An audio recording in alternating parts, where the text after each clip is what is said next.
সুপ্রভাত বন্ধুরা। স্বাধীনতা শুধু মুক্তির নাম নয়, স্বাধীনতা ভালোবাসা, শান্তি ও মানবতার নাম। আজ 15 আগস্ট আমাদের প্রিয় ভারতবর্ষের স্বাধীনতা দিবস। আজকের এই পবিত্র দিনে আমরা গভীর শ্রদ্ধার সঙ্গে স্মরণ করি সেই সমস্ত মহান শহীদ ও স্বাধীনতা সংগ্রামীদের, যারা নিজেদের জীবন, স্বপ্ন, পরিবার ও ভবিষ্যৎকে বিসর্জন দিয়ে আমাদের জন্য একটি স্বাধীন দেশ উপহার দিয়েছেন। তাদের আত্মত্যাগের কারণেই আজ আমরা স্বাধীনভাবে কথা বলতে পারি, নিজের ধর্ম পালন করতে পারি, নিজের সংস্কৃতি ও পরিচয় নিয়ে বাঁচতে পারি। কিন্তু আজ আমাদের নিজেদের কাছে একটি প্রশ্ন রাখা দরকার, আমরা কি শুধু একটি স্বাধীন দেশ পেয়েছি, নাকি আমাদের হৃদয়ও স্বাধীন হয়েছে? বাইবেল আমাদের শেখায়, তোমরা পরস্পরের ভার বহন করো, গালাতীয় 6:2 পদ। আর প্রভু যিশু বলছেন, তুমি তোমার প্রতিবেশীকে নিজের মতো প্রেম করবে, মার্ক লিখিত সুসমাচার 12:31 পদ। এই দুটি বাণী আজকের ভারতবর্ষের জন্য কতই না প্রাসঙ্গিক।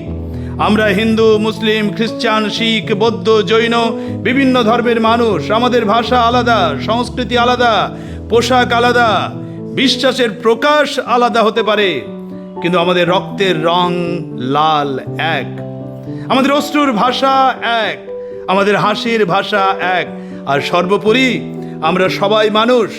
তাই স্বাধীনতার প্রকৃত অর্থ তখনই পূর্ণ হবে যখন একজন মানুষ অন্য মানুষের ধর্ম দেখে নয়, মানুষ হিসেবে তাকে সম্মান করবে।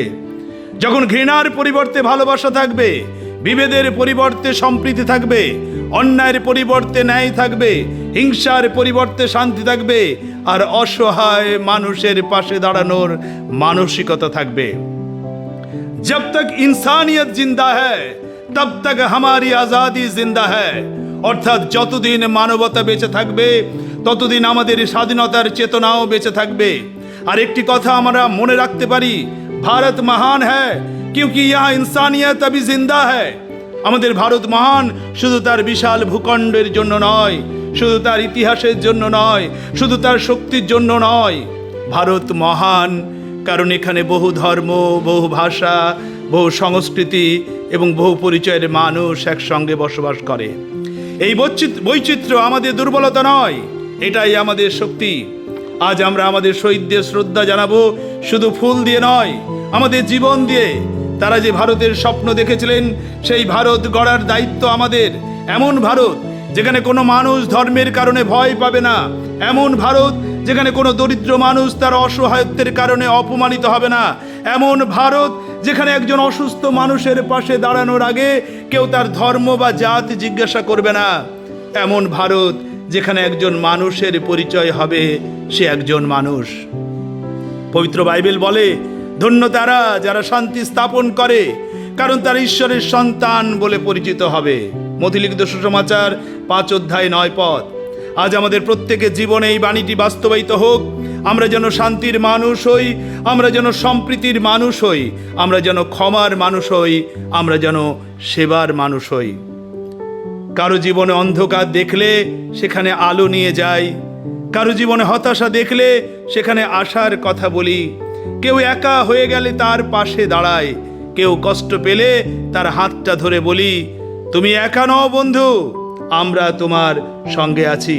কারণ नफरत से देश नहीं बनता, प्यार से इंसान बनता है और इंसानों से ही महान भारत बनता है।